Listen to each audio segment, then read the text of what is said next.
Hai, salam sejahtera. Hari ini Moga nak share salah satu cara buat air herbal untuk legakan tekak dan hilangkan batuk. Jom kita lihat cara buatnya. Sediakan sospen dan didihkan 2 gelas air kosong.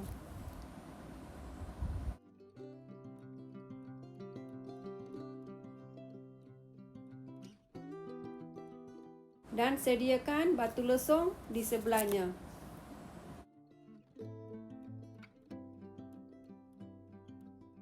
Jangan ke mana-mana ya, tunggu aja kat situ.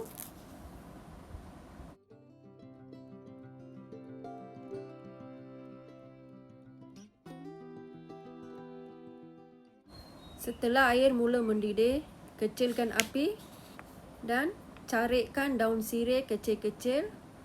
Terus masukkan ke dalam air yang mendidih.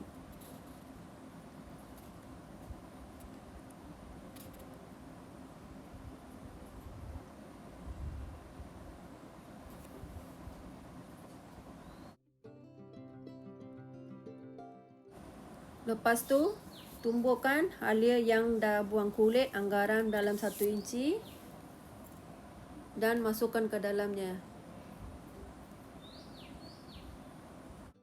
Lada hitam dalam 10 biji, ketumbar setengah sudu, tumbuk kasar berasingan dan masukkan ke dalamnya.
Setelah air mendidih seketika, masukkan sedikit serbuk kunyit ke dalamnya.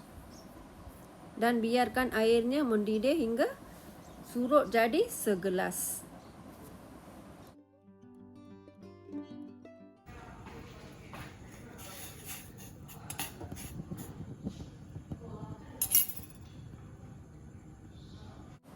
Tutup api dan biar ia sejuk sedikit. Agak-agak boleh minum suam-suam tahan panas. Siap air kita.